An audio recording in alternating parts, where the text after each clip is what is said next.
semua sekolah di seluruh negara ditutup bermula esok.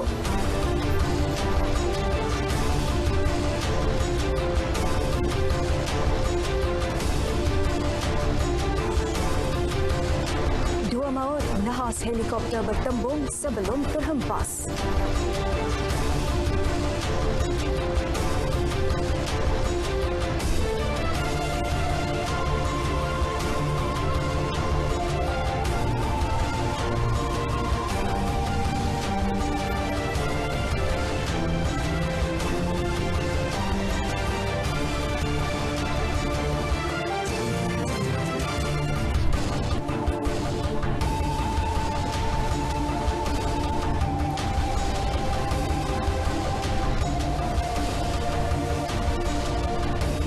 Assalamualaikum dan selamat petang. Anda bersama saya Syuhaida Arifin dan rakan penyampai Syairul dalam berita wilayah Medium Aspirasi Masyarakat.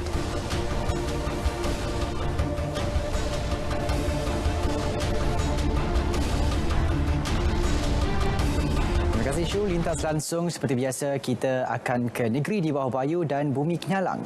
Bersedia di RTM Kota Kinabalu, rakan setugas Muhammadiyah Sahlan dengan antara tumpuan kejayaan operasi cegah parti daratan Azun disandakan. Kemudian kita akan bersama Vanessa Mering untuk laporan semasa dari Sarawak dengan antara fokusnya SOP COVID-19 PRU Dun Sarawak antara agenda mesyuarat tertinggi PBB dan sektor ternakan dan pelancongan di Negeri Sembilan masih membuka peluang pekerjaan dan untuk laporan penuh seketika nanti bersama Azrina Kamarudin.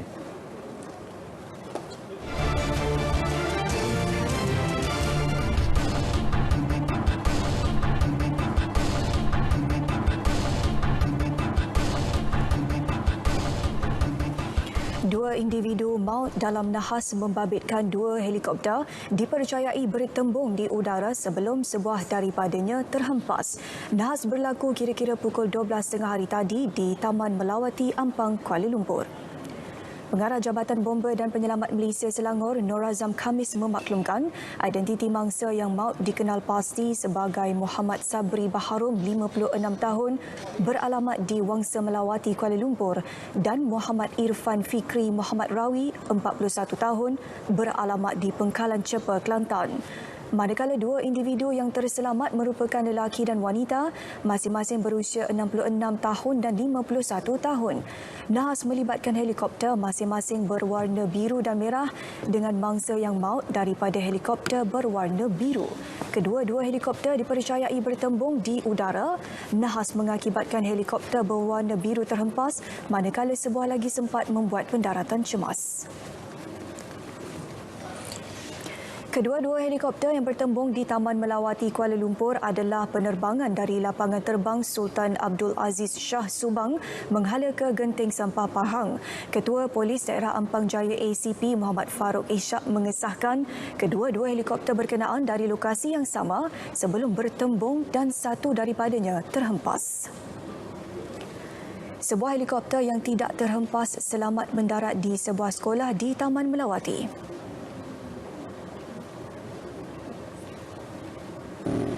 Satu helikopter berada di dalam kawasan sekolah, ya, dan satu lagi yang berada di belakang saya inilah. Okey, kemalangan tersebut melibatkan kematian dua orang. Yang pertama adalah Muhammad Irfan bin Muhammad Rawi, helikopter yang di sini, dan seorang lagi Muhammad Sabri bin Bahrum. Dua-duanya meninggal. Helikopter ini memang hanya untuk dua orang saja, dua penumpang saja. Satu lagi yang kemalangan yang berada dalam kawasan sekolah adalah Datuk Ahmad Jauhari dan Tan Chailan. Dua-dua ini terselamatlah, cedera ringan. Okey. Helikopter yang terhempas itu hanya berkapasiti untuk dua individu sahaja, iaitu seorang juruterbang dan seorang penumpang. Ketika nahas helikopter berwarna biru yang terhempas diterbangkan Muhammad Sabri Baharum, manakala sebuah lagi helikopter diterbangkan Datuk Ahmad Jauhari Yahya. Kedua-dua pesawat berkenaan milik syarikat My Heli Club. Bermula esok, semua sekolah di seluruh negara ditutup hingga ke tarikh akhir sesi persekolahan tahun ini. Keputusan Kementerian Pendidikan itu diumumkan Menteri Pendidikan Dr. Razi Jidin. Penutupan semua sekolah di negeri-negeri kumpulan A iaitu Kedah, Johor, Kelantan dan Terengganu sehingga 17 Disember ini. Sementara negeri-negeri kumpulan B hingga 18 Disember. Penutupan tersebut, pengajaran dan pembelajaran akan tetap diteruskan secara home-based learning mengikut kesesuaian guru dan murid. Pentadbir sekolah perlu memastikan guru serta murid melaksanakan pengajaran dan pembelajaran di rumah. Di sepanjang tempoh ini juga, guru perlu kekal berada di stesen tempat bertugas masing-masing. Bercakap di Putrajaya, beliau turut memaklumkan bagi pelajar yang tinggal di asrama, ibu bapa atau penjaga perlu mengambil mereka pulang ke rumah masing-masing. Dan seperti mana takwim penggal dan cuti persekolahan 2021 yang diumumkan sebelum ini, penggal persekolahan akan bermula pada 20 Januari 2021. Semua murid sekolah rendah akan memulakan sesi persekolahan secara bersemuka pada tarikh berkenaan. Bagi pelajar tingkatan 1, 4, 5 dan 6 serta penuntut kolej vokasional juga bakal memulakan persekolahan secara bersemuka pada tarikh yang sama. Sementara pelajar tingkatan 2 dan 3 pula meneruskan pembelajaran secara home-based learning mengikut kesesuaian guru juga bermula pada tarikh sama. Kesemua pelajar berkenaan bakal kembali ke sekolah untuk sesi pembelajaran secara bersemuka pada 8 Mac 2021. Peperiksaan Sijil Pelajaran Malaysia SPM, Sijil Vokasional Malaysia SVM dan Sijil Tinggi Agama Malaysia STAM dipinda ke 22 Februari tahun depan. Manakala tarikh baharu bagi peperiksaan Sijil Tinggi Persekolahan Malaysia STPM adalah 8 Mac 2021. Perincian mengenai semua peperiksaan awam itu, kata Dr. Razi, akan dimaklumkan dalam tempoh terdekat. Bagi membantu calon-calon peperiksaan awam tahun 2020 membuat persediaan secukupnya sebelum menduduki peperiksaan, KPM memutuskan bahawa mereka akan menyambung persekolahan secara bersemuka di sekolah masing-masing mulai 20 Januari 2021. KPM berharap ruang yang ada ini akan dapat memberi manfaat kepada calon yang terkesan dengan penutupan sekolah. Bagi peperiksaan percubaan SPM, kerja kursus serta pentaksiran yang dijadualkan sehingga Disember ini, Kementerian bakal menjadualkan semula pentaksiran berkenaan yang dimaklumkan kemudian. Selain daripada itu, pelajar program matrikulasi Kementerian Pendidikan dan pelajar Institut Pendidikan Guru IPG akan meneruskan pembelajaran dalam talian sepenuhnya sehingga 31 Disember. Dan para pelajar program matrikulasi Kementerian Pendidikan akan kembali ke kolej pada 4 Januari depan bagi meneruskan pengajian. Bercakap dalam sidang media pengoperasian institusi pendidikan di bawah KPM serta peperiksaan awam tahun 2020, Dr. Razi turut menyentuh mengenai kekangan pelajar luar bandar terutamanya dari segi akses internet untuk pembelajaran dalam talian. Jelasnya Kementerian Pendidikan KPM bakal berbincang dengan Kementerian Komunikasi dan Multimedia KKMM bagi menambah baik TV pendidikan sedia ada. Apa yang kita sedang lihat adalah untuk melihat sekiranya kita akan tambah baik tentang TV pendidikan ini bagi memastikan anak-anak kita terus mendapat peluang untuk meneruskan pembelajaran mereka di waktu PKP ini. Namun pada waktu ini telah ada, cuma kita sedang berusaha untuk menambah baik apa yang ada pada hari ini.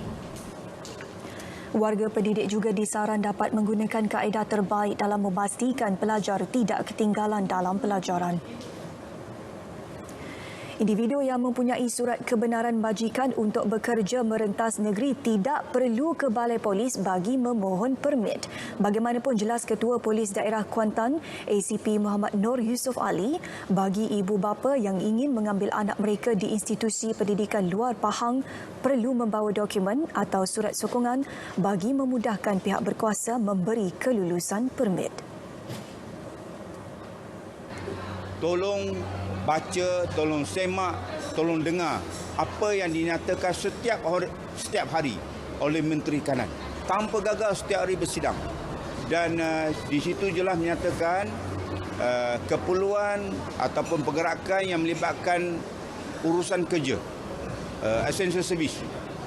Ada surat majikan tak perlu datang ke balai. Boleh bergerak terus. Kenapa datang ke balai? Untuk alasan dapat cop polis. Sejak 14 Oktober lepas, 4,618 permohonan berentas negeri telah diluluskan. Manakala 615 permohonan terpaksa ditolak selepas tidak mengikut justifikasi ditetapkan. Mana-mana individu yang cuba memperdaya pihak berkuasa dengan memalsukan dokumen untuk merentas negeri terutamanya di Kuantan, Pahang bakal diambil tindakan. Amaran Ketua Polis Daerah Kuantan itu berikutan di daerah berkenaan dalam tempoh 25 hari hingga semalam menyaksikan 5,168 permohonan merentas negeri diterima. 613 daripadanya ditolak atas justifikasi yang tidak dibenarkan. Ada juga yang berkaitan dengan sesuai pernah sebut suami jauh, isteri jauh.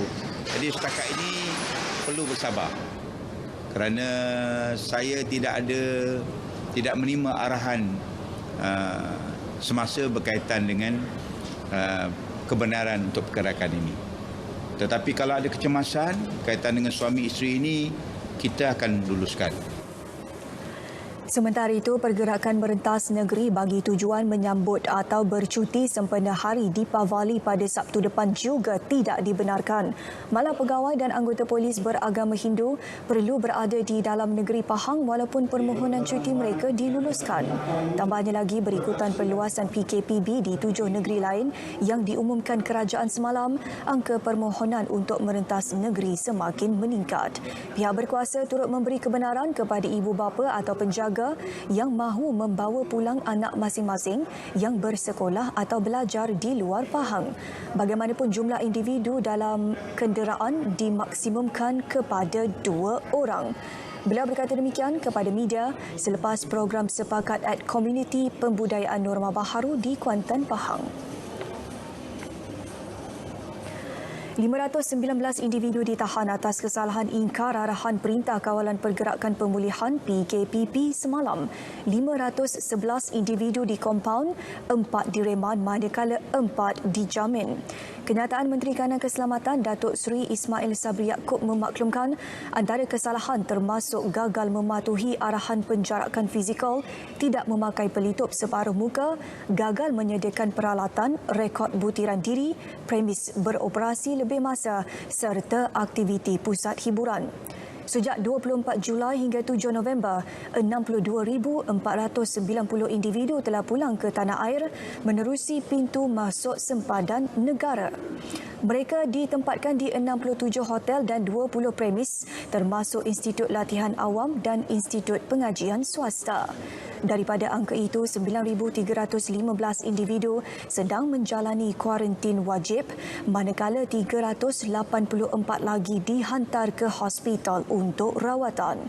Seramai 52,791 individu telah didischarge dan dibenarkan pulang. Menerusi operasi benteng pula, 6 parti ditahan manakala 3 kenderaan dirampas. 1,929 panggilan berhubung kes keganasan rumah tangga diterima melalui talian kasih di bawah Kementerian Pembangunan Wanita, Keluarga dan Masyarakat. Angka itu direkodkan sejak awal pelaksanaan Perintah Kawalan Pergerakan PKP Mac lepas melibatkan keganasan fizikal, emosi dan seksual.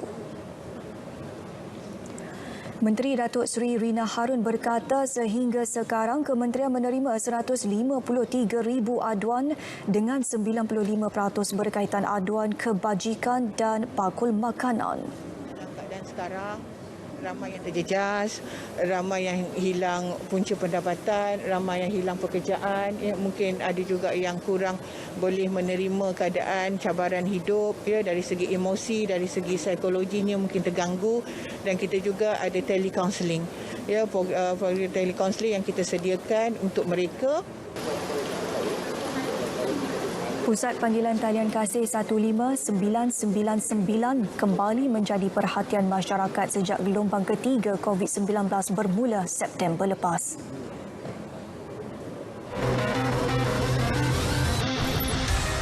Kerajaan sedar bahawa sektor pelancongan, terutamanya syarikat penerbangan, merupakan antara sektor yang paling terkesan.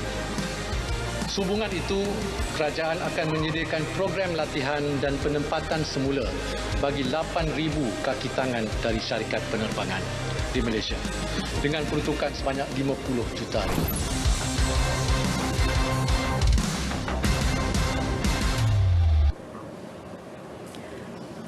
Komuniti orang asli di Gua Musang, Kelantan berharap pihak kerajaan segera menjalankan penandaan kawasan sempadan kampung orang asli menjelang awal tahun depan. Harapan disuarakan selepas Menteri Kewangan Tengku Datuk Seri Zafrul Tengku Abdul Aziz mengumumkan peruntukan RM5 juta bagi kerja ukur tanah orang asli dalam Belanjawan 2021. Sebelum ini, masyarakat orang asli di beberapa penempatan di Kelantan telah lama menuntut kerajaan negeri mewartakan tanah untuk masyarakat itu bagi melindungi tempat tinggal dari diceroboh syarikat pembalakan dan pembukaan tanah kebun. Sebanyak 158 juta diagihkan kepada masyarakat asli dan begitu juga dengan penandaan sempadan perkampungan orang asli. Ini memberi kelegaan kepada kami masyarakat asli. Semoga apa yang kerajaan buat hari ini lagi mengukuhkan kedudukan kami di perkampungan orang asli supaya tidak ditindas di satu hari nanti. Terima kasihlah macam ni datang jenguk kami dan perhatian. Jadi kalau boleh masa akan datang insya-Allah lah macam ni lah. Sangat-sangat bersyukur dan terima kasih. Kalau pihak kerajaan tak ambil kisah jadi kami pun macam mana hidup kami terumbang ambing lah. Jadi itulah saya rasa berbesar hati. 2021 saya ucapkan terima kasih kepada semua kerana telah menyumbangkan pada seluruh penduduk dan kami berasa amat lega dan kami amat hargai apa yang diorang sumbangkan kepada kami. Dalam pembentangan Belanjawan 2021, Tengku Datuk Seri Zafrul memaklumkan peruntukan bagi kerja ukur tanah orang asli itu termasuk RM158 juta yang diluluskan untuk projek pembangunan orang asli di seluruh negara tahun depan. Peruntukan itu meningkat berbanding Belanjawan 2020 yang memperuntukkan RM140 juta kepada Jabatan Kemajuan Orang Asli. Inisiatif kerajaan membenarkan kemudahan pengeluaran KWSP daripada akaun satu secara bersasar disambut baik. Pengeluaran RM500 sebulan dengan jumlah sehingga RM6,000 untuk 12 bulan itu disifatkan langkah tepat dalam membantu mengurangkan beban kewangan individu yang terjejas. Dalam pengumuman Belanjawan 2021, pengeluaran simpanan tersebut dijangka dapat membantu 600,000 ahli yang terjejas.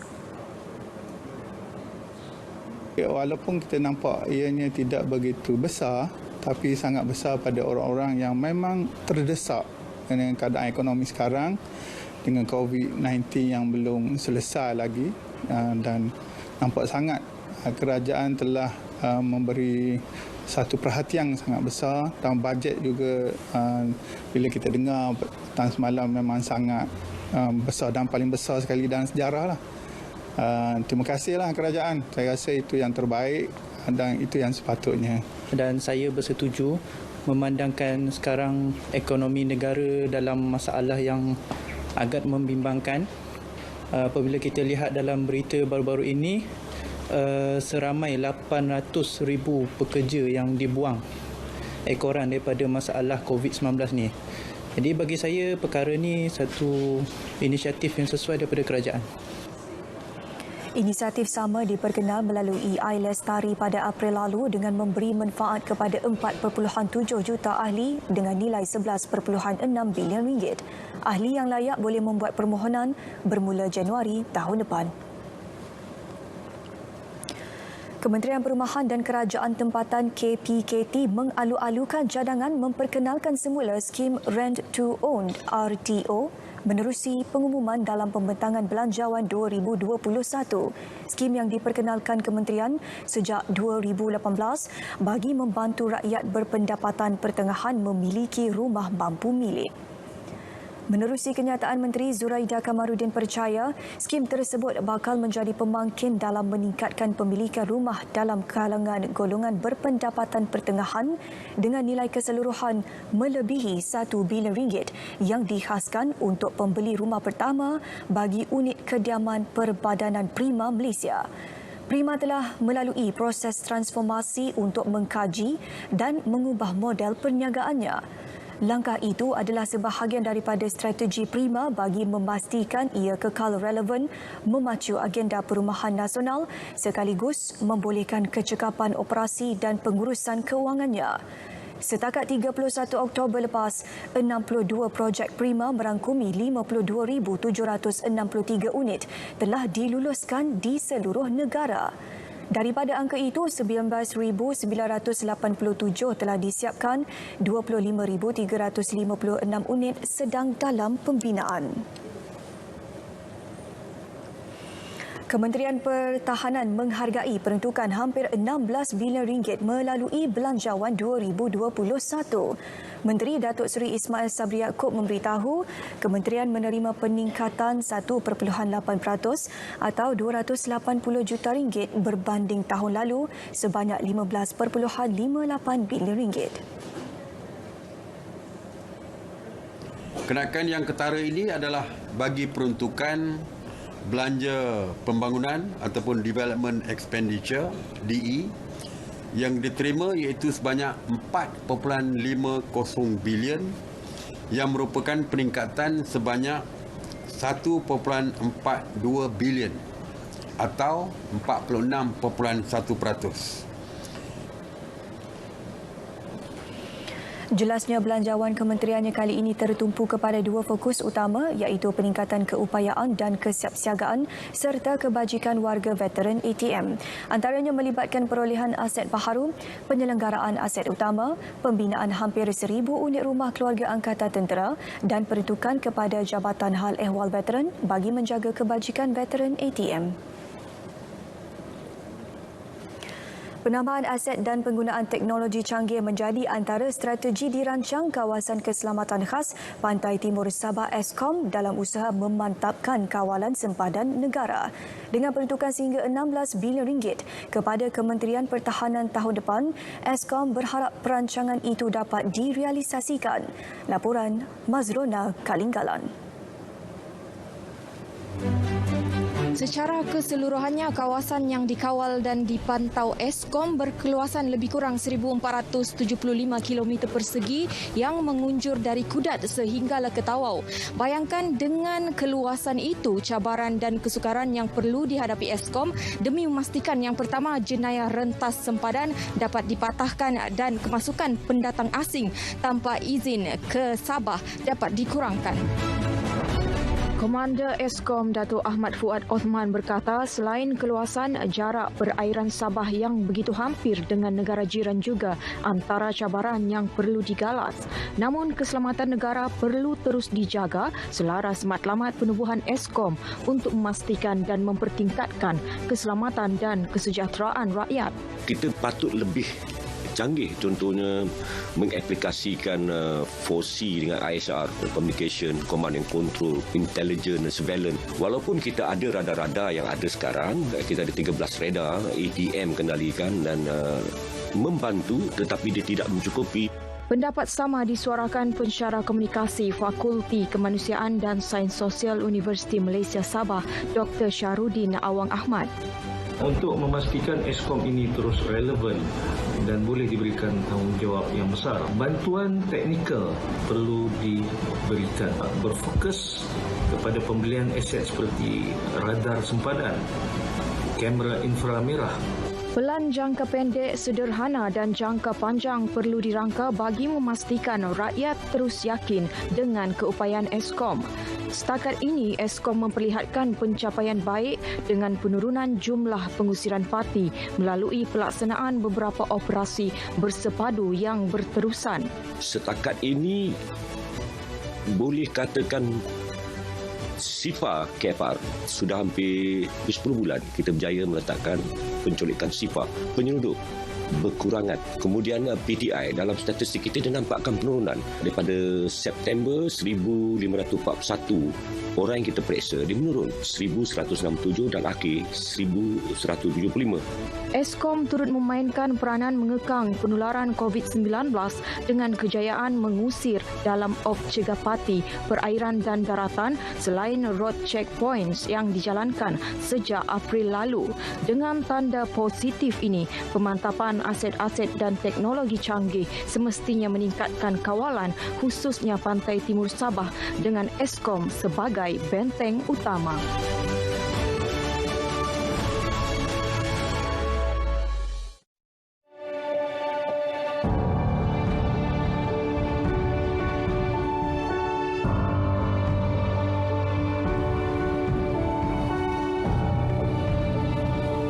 Kalau kita tak ada urusan penting di luar, kalau boleh duduk di rumah untuk tempoh 2 minggu saja. Kalau kita boleh duduk di rumah untuk tempoh 2 minggu, kita boleh memutuskan penurunan jangkitan COVID-19 dalam negara kita. Dan kalau kita terpaksa keluar daripada rumah, pastikan kita patuhkan SOP, pakai penutup muka, amalkan penjarakan fizikal sekurang-kurangnya 1 meter dan kerap mencuci tangan.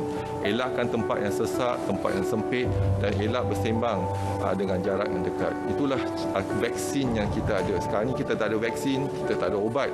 Tetapi kita boleh elakkan dijangkiti kalau kita patuh pada SOP yang telah diketengahkan. Isu kita ialah ketidakpatuhan kepada SOP. Jadi sama-samalah kita jaga keluarga kita jaga masyarakat dan negara kita.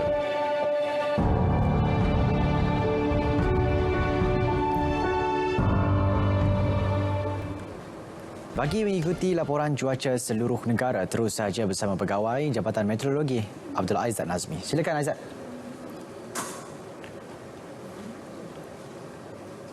Assalamualaikum dan salam sejahtera. Kita masih lagi dengan amaran angin kencang dan juga laut bergelora yang sedang berkuat kuasa sehingga ke esok hari, iaitu 9 November 2020. Kawasan-kawasan yang terlibat adalah seperti bertanda lorekan warna kuning di sini adalah berbahaya ke atas semua bot-bot kecil, sukan laut dan juga rekreasi laut. Baik keadaan cuaca semasa pula kelihatan hujan berserta ribut petir di satu tempat. Hampir terdapat di kesemua negeri di Semenanjung dan juga keadaan cuaca yang sama juga boleh berlaku pada malam ini. Manakala di Sabah dan juga Sarawak, keadaan cerita sama juga, hujan berserta ribut petir di satu tempat kini berlaku di hampir kesemua bahagian di negeri Sabah dan juga Sarawak. Dan keadaan ini juga boleh bersambung pada malam ini.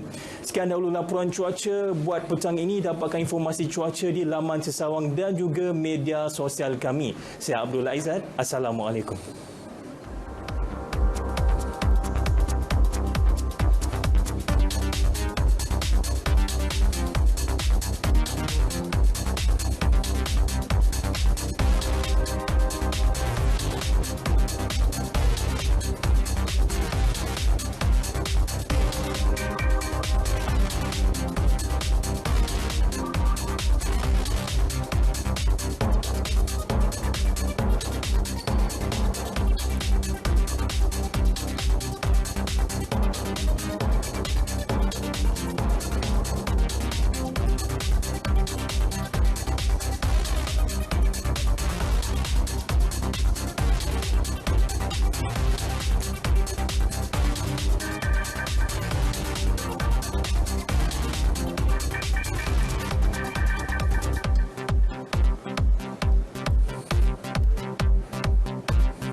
Baik, saudara, pelaksanaan operasi cegah parti daratan Azon di Sandakan berjaya mengurangkan kemasukan parti juga kes penyelundupan serdas trik antara tumpuan negeri di bawah payu.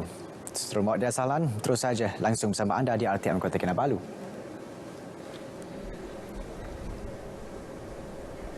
Baik, terima kasih Syairul di Angkasa Puri. Assalamualaikum dan salam sejahtera. Operasi Cegah Pati OCP Daratan Zon Selamat Timur Sabah Zon disandarkan merekodkan 1,303 pemeriksaan individu dan kenderaan serta menahan 14 individu melibatkan 3 kes penyeludupan dadah dan rokok selepas sebulan dilancarkan. Dalam tempoh sama, OCP Daratan itu turut merampas 4.58 gram syabu, 46 karton rokok, wang tunai RM7,000, sebuah kereta dan motosikal dengan jumlah keseluruhan bernilai RM120,000. Menurut Ketua Staf Bahagian Operasi Darat Kawasan Keselamatan Khas Pantai Timur Sabah Eskom SSE M. Chandra, pelaksanaan OCP daratan ini sekaligus berjaya mengurangkan kemasukan parti dan kes penyeludupan secara drastik di kawasan operasi selain mencegah penularan COVID-19. Katanya usaha ini juga menimbulkan rasa selamat kalangan penduduk kampung dengan kehadiran pasukan keselamatan di kawasan mereka. Beliau berkata demikian kepada media di Kampung Sungai Lubuh, Sandakan. Dalam pada itu, SSC M. Chandra berkata pihaknya mengenal pasti 70 kawasan panas yang menjadi tumpuan pendaratan parti dan aktiviti penyeludupan di 3 zon iaitu zon utara Sandakan, zon timur melibatkan Lahad Datu, Kunak dan Sempurna serta zon selatan di Tawau, Sempadan Pulau Sebatik, Kalabakan dan Sempadan Serudong. Dalam kesibukan tugas mentadbir negeri, Ketua Menteri Datuk Seri Panglima Haji G. Nor berkesempatan meluangkan masa pada hujung minggu menyampaikan bantuan bakul makanan kepada mereka yang terjejas pandemik COVID-19. Datuk Haji G yang juga Wakil Rakyat Sulaman menyerahkan sumbangan peribadi kepada wakil penduduk kampung dari kawasan Dun Sulaman dan Dun Dalit untuk diagihkan kepada penduduk kampung yang terjejas di perkarangan Tembara Tuaran. Beliau yang juga Ketua Pimpinan Bersatu Sabah dan Ketua Bersatu Bahagian Tuaran turut disertai Timbalan Ketua Bersatu Bahagian Tuaran Abdul Kasim Razali dan Ketua Daerah Tuaran Datu Muhammad Daud Sedek. Sementara itu, 1,000 ketua isi rumah KIR di kawasan Dewan Undangan Negeri Dun Lumadan telah menerima bakul makanan daripada kerajaan negeri sejak pelaksanaan Perintah Kawalan Pergerakan Bersyarat PKPB. Adun Lumadan Roslan Muharram berkata secara keseluruhan pihaknya menerima 8,000 nama KIR untuk bantuan tersebut. Menurut Ruslan, penyerahan bakul makanan kepada mereka yang memerlukan sedang dilaksana secara berperingkat. Terdapat juga bantuan seumpama daripada badan bukan kerajaan NGO dan individu. Kita mengharapkan kepada rakyat khususnya di Lumadan ini, kita mengharapkan mereka mampu untuk bersabar karena kita memahami keperluan ini memang sangat diperlukan, tetapi kita memerlukan sedikit masa untuk sampaikan bantuan bungkusan makanan inilah. Berada di pemerintah selepas menyampaikan bantuan bakul makanan dalam program amal COVID-19 Kami Kasih bersama alumni Limawan di Kampung Lubuk Western. Sementara itu, para penerima bantuan berterima kasih kerana telah meringankan beban mereka dalam tempoh PKPB ketika ini. Bersyukur Alhamdulillah kepada Yang Berhormat YB Haji Ruslan oleh kerana membagi bantuan bakul di kawasan Lumadan ini, bukan saja saya untuk satu orang, juga untuk rakyat semua di Lumadan. Saya mengucapkan benar-benar terima kasih. Kami amat berterima kasihlah kepada pihak kerajaan, terutama sekali kepada Yang Berhormat YB Haji Ruslan kerana telah memberikan kami bantuan di saat-saat kami amat memerlukan peruntukan begini.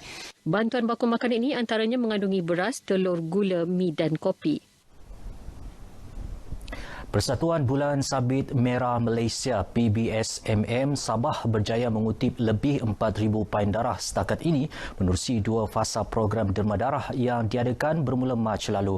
Fasa 1 berakhir Ogos lalu dengan kutipan 3,553 pain darah, manakala fasa 2 bermula September telah berjaya mengutip 1,207 pain darah. Timbalan Pengerusi Program Derma Darah BSSM Sabah Leslie Chan Boon Siang memberitahu RTM, fasa 2 program derma darah ini berlangsung hingga Disember, diadakan setiap Jumaat hingga Ahad, 9 pagi hingga 4 petang di Pusat PBSMM, kilometer 3.5 Jalan Tuaran, Kota Kinabalu. Kami telah membuat satu garis panduan dan SOP melibatkan program darah telah disemak dari Jabatan Kesihatan Negeri dan juga pihak KKM sendiri dan juga unit transfusi darah. Akhirnya kita berjaya mendapatkan SOP yang sesuai. Tambah beliau, fasa 2 kali ini menunjukkan peningkatan minat dan kesedaran orang ramai membantu tabung darah negeri yang berada pada paras kritikal. 11 lagi daerah juga akan menggerakkan program seumpama dalam masa terdekat. Penderma yang ditemui memberitahu mereka tampil membantu sebagai rasa tanggungjawab kepada golongan yang memerlukan. Actually, these are volunteer lah. Sometimes I feel that helping people is good for us also lah. Because helping people kan sometimes is helping yourself also lah. Satu kali itu saya menderma di sana Kintu, ada orang tua on the spot dia meminta semai darah, tulis nama kepada demi anak lah. Anak dia itu jenis penyakit thalassemia. Untuk ibu bapa, kita perlu buat pendedahan lebih awal duluan kepada anak-anak kita sebab kalau tanpa pendedahan tu, tanpa pengetahuan, dorang rasa takut.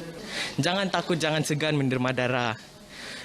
Dalam keadaan pandemik ni, yang menekankan banyak belia-belia di sana, menderma darah is a perfect getaway untuk menenangkan diri masing-masing. Menurut Leslie, peratusan jumlah penderma belia kini adalah di bawah 30%. Justru diharapkan lebih ramai golongan belia akan tampil membantu. Peruntukan 1.5 bilion ringgit dalam Belanjawan 2021 bagi pelaksanaan program jaringan prihatin memperlihat komitmen kerajaan mengurangkan beban kewangan rakyat yang terjejas akibat pandemik COVID-19, khususnya golongan B40. Ketika dihubungi RTM di Kota Kinabalu, penyelidik geopolitik dan elektoral Sabah Geopes Universiti Malaysia Sabah UMS, Dr. Syahrudin Awang Ahmad yakin insentif pelan data percuma bernilai RM180 yang diumumkan berupaya meringankan beban ibu bapa dan penjaga B40 yang perlu menampung keperluan data internet bagi anak-anak yang menjalankan pembelajaran dalam talian. Mempunyai anak-anak yang masih bersekolah di peringkat rendah, menengah dan juga universiti, di mana ibu bapa atau penjaga dalam kategori B40 ini sudah boleh memikirkan perkara-perkara lain selain daripada menampung keperluan data ataupun internet bagi anak-anaknya, menyambung pengajian di semua peringkat. Sementara itu, Pengarah Pusat Pelaburan Endowment dan Wakaf UMS, Dr. Rafiq Idris menyifatkan Belanjawan 2021 sebagai belanjawan inklusif, berkebajikan, mesra perniagaan dan berupaya meminimalkan kesan COVID-19. Katanya Sabah antara yang menerima manfaat peruntukan perbelanjaan besar membangunkan negeri yang memperlihat keprihatinan terhadap keperluan rakyat Sabah. Untuk negeri Sabah, untuk belanja pembangunan, adanya pengumuman berkait projek Lebuh Raya Pian Borneo, projek transshipment Pelabuhan Sepanggar, pelan digital infrastruktur jendela dan banyak lagi perkara-perkara lain yang bersifat umum sesungguhnya sangat bermanfaat untuk negeri Sabah. Sabah menerima 5.1 bilion ringgit daripada 322.5 bilion peruntukan belanjawan 2021. Baik, sekian dahulu berita dari Sabah petang ini. Saudara, budayakan kebiasaan baharu pandemik COVID-19 masih belum berakhir. Kembali semula bersama Syahirul di Angkasa Puri. Silakan, Syah. Baik, terima kasih dia dari RTM Kota Kinabalu. Saudara, antara pengisian dari negeri Bumi Kenyalang, SOP COVID-19 PRU Dun Sarawak antara agenda dibincang dalam mesyuarat tertinggi PBB. Laporan penuh bersama Vanessa Mering langsung dari RTM Kuching. Silakan, Vanessa. Terima kasih Syairul, salam sejahtera dan salam hormat. Prosedur operasi standard SOP COVID-19 semasa pilihan raya umum PRU Dewan Undangan Negeri Dun Sarawak antara agenda yang dibincangkan dalam mesyuarat Majlis Tertinggi Parti Pesaka Bumiputra Bersatu PBB petang tadi. Ketua Menteri Datuk Patinggi Abang Johari Tun Openg berkata, perbincangan mengenai SOP tersebut sebagai persediaan awal sekiranya pilihan raya terpaksa diadakan dalam keadaan cabaran pandemik tersebut. Kalaulah pilihan raya diadakan dalam keadaan SOP di bawah COVID ini, sudah tentu banyak pendekatan SOP yang baru yang akan kita dinasihatkan oleh pihak Election Commission. Bercakap dalam sidang media selepas mempengerusikan mesyuarat tersebut di Kuching, Datuk Patinggi Abang Johari yang juga Presiden PBB berkata, buat masa ini pihak Suruhanjaya Pilihan Raya masih dalam proses meneliti SOP yang terbaik untuk digunapakai oleh semua parti-parti yang akan bertanding pada pilihan raya akan datang. Perkara lain yang dibincangkan pada mesyuarat tersebut termasuk mencari penyelesaian terhadap isu-isu yang dikemukakan oleh ahli-ahli parti semasa konvensyen PBB yang lepas ke arah memperkasakan lagi jentera parti PBB pada masa akan datang. Dalam perkembangan lain, Ketua Menteri Datuk Patinggi Abang Johari Tun Openg akur dengan keputusan Kerajaan Persekutuan untuk menutup semua sekolah di seluruh negara mulai esok hingga ke tarikh akhir sesi persekolahan tahun ini. Ketua Menteri berkata keputusan tersebut melihat situasi semasa kes COVID-19 yang semakin membimbangkan di seluruh negara. That is their keputusan. Kita akur lah. Because they know what's going on. And they know also the danger. Beliau berkata demikian ketika ditanya pemberita mengenai keputusan Kementerian Pendidikan mengenai penutupan sekolah. Terdahulu Menteri Kanan Pendidikan Dr. Radzi Jidin mengumumkan untuk menutup semua sekolah seluruh negara termasuk Sarawak.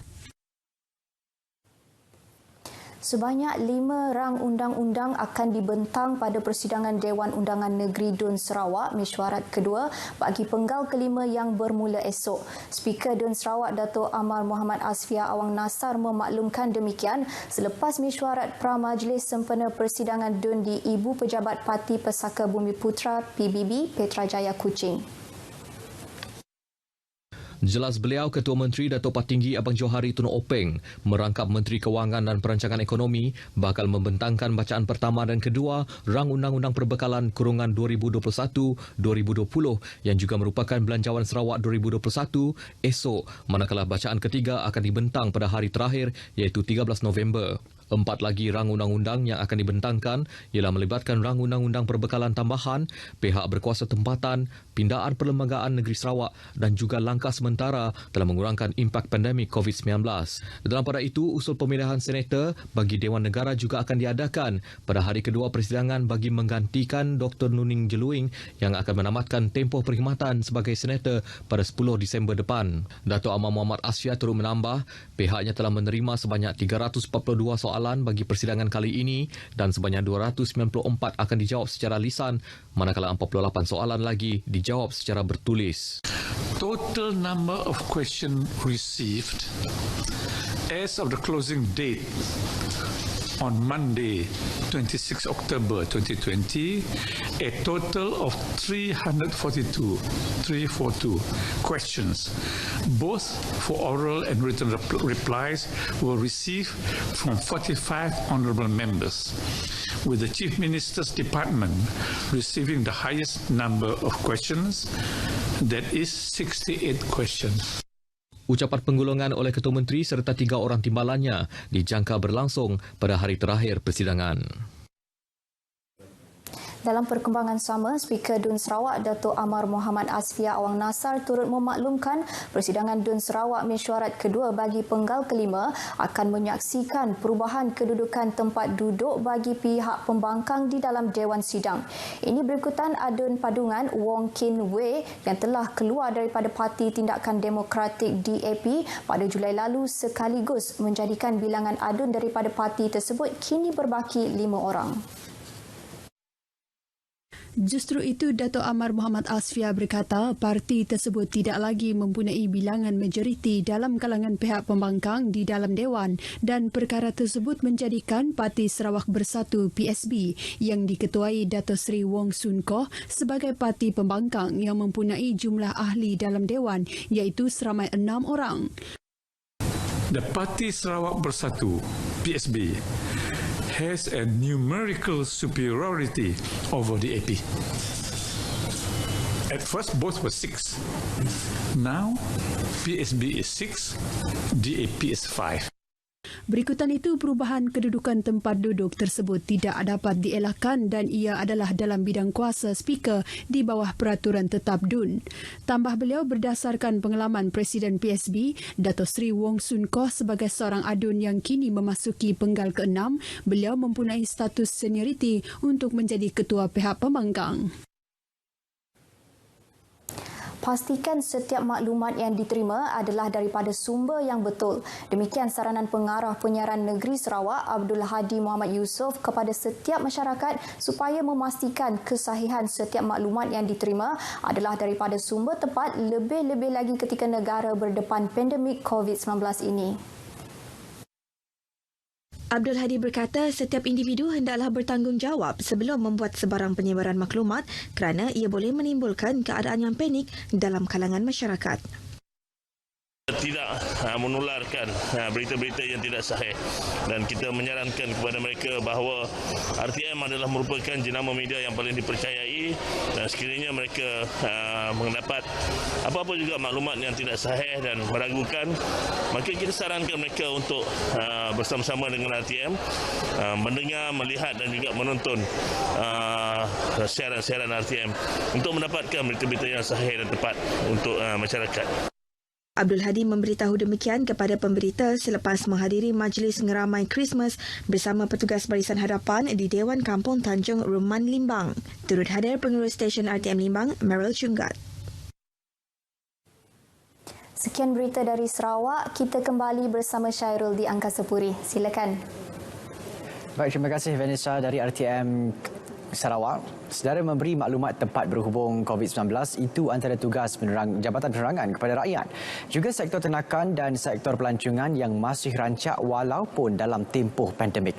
Laporannya bersama Azlina Kamarudin di Negeri Sembilan. Silakan. Jabatan Penerangan Negeri Sembilan komited memainkan peranan dengan melaksana pelbagai program dan inisiatif dalam usaha menyampaikan maklumat tepat kepada rakyat terutamanya berkenaan COVID-19. Menurut Pengarah Jabatan Penerangan Negeri Sembilan, Shanun Muhammad, medium seperti bersemuka dalam skala kecil dan platform digital digunakan untuk mencapai golongan sasar terutamanya masyarakat di luar bandar. Antara program yang dilaksana adalah Info on Wheels IOW, program sepakat at Community, Influencer at Japan secara dalam talian serta ebahan melalui media sosial. Kita sekarang ni tumpukan kepada program-program pendidikan, iaitu memberi maklumat tentang apa yang boleh dibuat dan apa yang tak boleh dibuat oleh masyarakat ketika pandemik COVID-19 ini. Beliau berkata demikian ketika ditemui RTM di Seremban. Sambutan menggalakkan diterima apabila Influencer at Japan N9 iaitu sebuah program bual bicara secara langsung dalam talian di Facebook Jabatan Penerangan Negeri Sembilan mendapat tontonan mencecah 5,000 penonton. Golongan usahawan antara yang terkesan akibat pandemik COVID-19 yang melanda. Namun bagi pengusaha ikan jet perch di Kampung Ulu Bendul, Kuala Pilah, Borman Khairuddin, keputusannya menceburkan diri dalam bidang ternakan ikan ketika negara dilanda COVID-19 merupakan tindakan tepat selain dapat membuka peluang pekerjaan. Menurut Borman, perusahaan ikan jet perch yang diimport dari Australia ini masih dapat bertahan apabila bidang yang diceburinya ini masih relevan dengan menerima permintaan tinggi. Tapi masa PKP ni dan masa sebulan ataupun 2 bulan itu, restoran pun tutup kebanyakan restoran tutup dan pembelian pun kurang. Namun saya gunakan masa itu untuk membesarkan ikan saya secepat mungkin dan alhamdulillah lah hasilnya dapat dilihat, yang mana hampir setiap bulan semenjak bulan 7 itu hari, bulan 6 itu hari, saya mendapat order yang konsisten setiap bulan daripada pembeli-pembeli saya. Usaha yang dilaksana ini turut mendapat kerjasama daripada Kerajaan Negeri Sembilan serta Jabatan Perikanan Negeri Sembilan bagi melebarkan penternakan ikan tersebut pada masa hadapan. Sehingga kini, Borman mempunyai 3 buah kolam dan hasil akuakultur ini dipasarkan di sekitar Lembah Kelang serta Melaka. Keterbatasan pergerakan orang ramai akibat pandemik COVID-19 sedikit sebanyak membantu melonjakkan industri pelancongan domestik. Terletak di Port Dickson, Fantasy Farm menawarkan konsep petting zoo dengan pelbagai tarikan haiwan yang unik. Ikuti laporan yang disediakan wartawan Nur Ashikin Harun. Menjadi sebuah lagi tarikan pelancong di Negeri Sembilan, Fantasy Farm juga sesuai untuk kunjungan seisi keluarga. Ia memberi pendedahan awal kepada kanak-kanak untuk mengenali haiwan serta merasai sendiri pengalaman menyentuh dan memberi makan secara bebas namun tetap mematuhi SOP. Fantasy Farm merupakan sebuah petting zoo lah yang utamanya petting zoo. Kita punya fokus adalah mengutamakan pengunjung merasai pengalaman berinteraksi dengan haiwan, di mana pengunjung boleh pegang haiwan tersebut, bagi makan dan juga mengambil gambar lah bersama haiwan di Fantasy Farm. Konsep di Fantasy Farm adalah kebanyakan haiwannya adalah bebas, so pengunjung boleh mengenali lebih dekat dan juga tahu spesies-spesies yang kami ada di sini. Alpaka, ular sawo putih, burung unta, merkat, kura-kura gergasi dan rakun antara haiwan yang terdapat di sini. Selain haiwan, di Fantasy Farm terdapat juga rumah antik. Orang ramai terutamanya generasi muda berpeluang melihat pelbagai jenis perkakas kelengkapan yang digunakan oleh orang zaman dahulu. Berhibur sambil belajar, Fantasy Farm Port Dickson menyediakan ruang untuk pelbagai lapisan umur untuk sama-sama mencipta memori bersama dengan mengenali haiwan seperti alpaka, kerbau balau dan mengunjungi rumah antik. Nur Ashikin Harun, Berita RTM.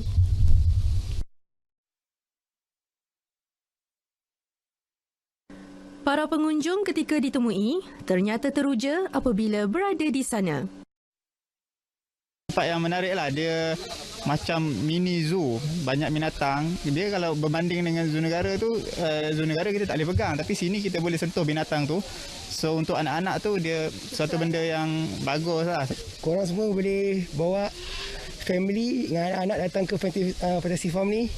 Kat Port Dickson memang terbaik. Dia punya haiwan dan mamalia di sini pun banyak diimport daripada luar negara. So mungkin ada certain yang korang tak pernah nampak dan tak pernah tengok. Yang best lah kat sini. Sekian paparan dari Negeri Sembilan. Kembali ke Angkasa Puri.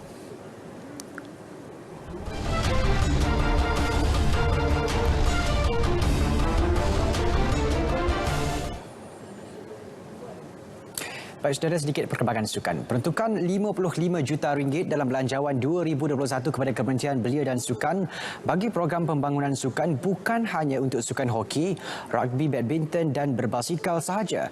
Menteri Belia dan Sukan Datuk Seri Rizal Merican Naina Merican berkata, peruntukan bagi program pembangunan sukan tidak akan memfokuskan kepada beberapa jenis sukan sahaja seperti dibentangkan dalam belanjawan 2021.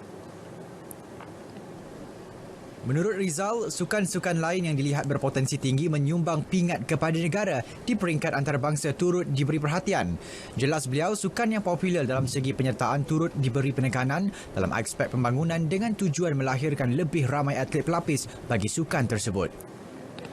Program pembangunan sukan, ia tidak hanya akan terhenti untuk 4 yang disebut di dalam ucapan, iaitu hoki, rugby, cycling dan juga satu lagi disebut badminton.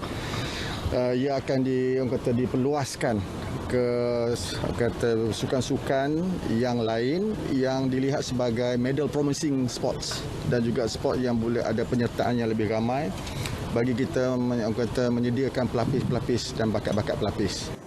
Beliau berkata demikian dalam sidang media selepas majlis perasmian projek naik taraf padang hoki Kompleks Sukan MBSP di Bertam, Pulau Pinang malam tadi. Saudara, dalam perkembangan lain, Kementerian Belia dan Sukan KBS akhirnya mengambil keputusan untuk membatalkan sambutan Hari Sukan Negara HSN 2020. Keputusan tersebut diambil sebagai langkah berjaga-jaga bagi mengelakkan risiko penyebaran pandemik COVID-19 dalam kalangan masyarakat sekaligus memastikan keselamatan semua pihak. Dalam satu kenyataan, KBS memaklumkan pembatalan sambutan acara tahunan itu dibuat setelah mengambil kira situasi peningkatan jumlah kes COVID-19 pada awal Oktober lalu. Semua penggiat sukan turut diingatkan supaya mengamalkan garis panduan SOP yang ditetapkan Majlis Keselamatan Negara, Kementerian Kesihatan Malaysia, pihak berkuasa tempatan dan KBS. Sebelum ini, KBS menangguhkan sambutan HSN 2020 yang dijadualkan berlangsung di Litar Antarabangsa Sepang pada 10 Oktober ke 1 tarikh yang bersesuaian susulan peningkatan kes COVID-19 sejak bulan lalu.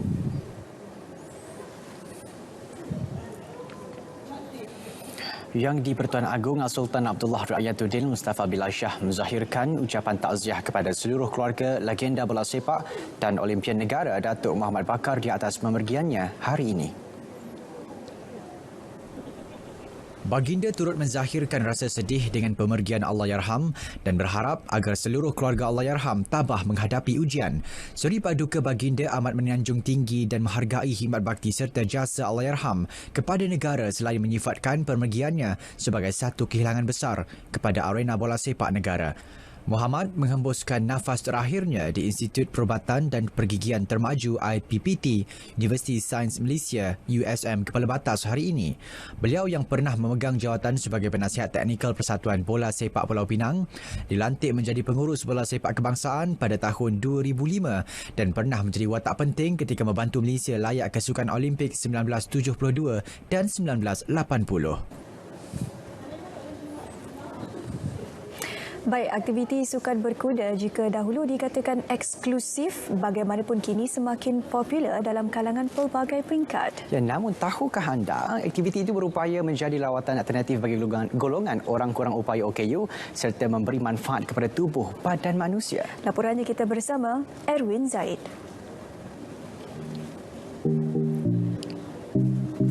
Menurut pengurus Ras Pelana C6 Stable, Muhammad Aizat Zalani, aktiviti berkuda telah digunakan di seluruh dunia bagi memberi rawatan alternatif khususnya kepada pesakit autism dan Attention Deficit Hyperactive Disorder ADHD.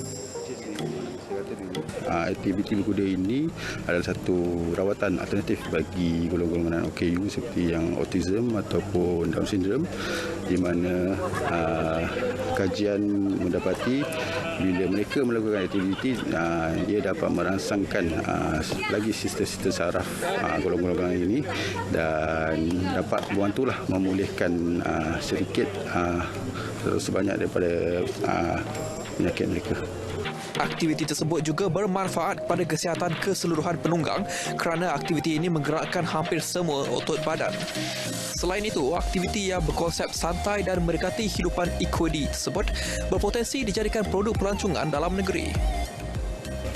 Bagi saya, ya, sebab aktiviti kuda inilah satu aktiviti outdoor yang mungkin tak semua tempat atau semua daerah ada menawarkan secara langsung. Bila mereka melawati satu negeri itu, ada pilihan bagi mereka untuk melakukan aktiviti selain daripada sambil melancong di tempat itulah.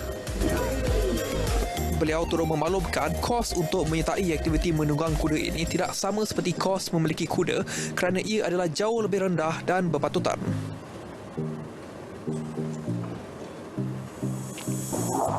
Dan jadi salah satu rawatan alternatif buat golongan orang kurang upaya OKU, aktiviti berkuda ini juga mampu dijadikan sebagai salah satu produk pelancongan dalam negeri. Erwin Zaid melaporkan untuk Berita RTM.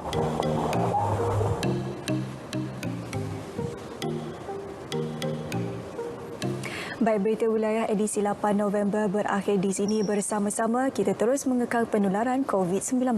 Jangan lupa amalkan mengimbas MySejahtera di premis yang anda kunjungi. Dengan itu, Assalamualaikum dan salam sejahtera.